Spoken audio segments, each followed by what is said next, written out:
ఏపీలో వాలంటీర్ల అంశం ఆసక్తికరంగా మారింది. ఎన్నికలకు ముందు రాజీనామా చేసిన వాలంటీర్లు ఇప్పుడు ఉద్యోగాలు ఇవ్వాలని కోరుతున్నారు.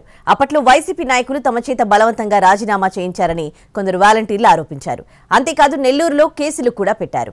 వాలంటీర్ల వ్యవస్థలో ఏ విధంగా ముందుకు వెళ్లాలనే అంశంపై ఏపీ ప్రభుత్వం కసరత్తు చేస్తోంది.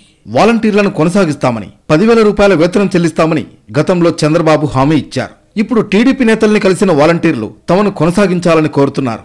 రాజీనామాలను వెనక్కి తీసుకుంటామని చెబుతున్నారు. వైసీపీ కోసం వాలంటీర్లు పనిచేశారనే ఆరోపణలున్నాయి.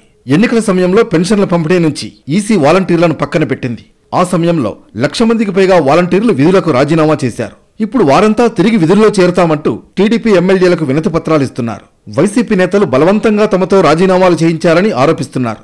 నెల్లూరులో వాలంటీర్లు పోలీసుల్ని ఆశ్రయించారు. తమతో వైసీపీ నాయకులు బలవంతంగా రాజీనామా చేయించారని ఆరోపించారు. కార్పొరేటర్ గౌరీ, సురేష్ రెడ్డి ఒత్తిడి చేసి రాజీనామాకు పురుకొల్పారని నెల్లూరు పట్టణం 5వ పోలీస్ స్టేషన్లో కంప్లైంట్ చేశారు. తమకు తిరిగి ఉద్యోగం దక్కేలా చూడాలని కోరారు. అటు కాకినాడలోనూ కొందరు వాలంటీర్లు సిటీ ఎమ్మెల్యే కొండబాబును కలిశారు. వైసీపీ నేతల ఒత్తిడితోనే రాజీనామా చేశామని చెప్పారు. వాలంటీర్ పోస్టులను తిరిగి ఇవ్వాలని కోరారు.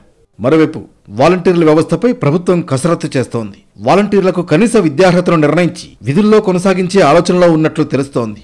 రాజీనామాలు చేసిన వాలంటీర్లకు తిరిగి అవకాశం ఇస్తారా లేదా అనేది కీలకంగా మారుతోంది.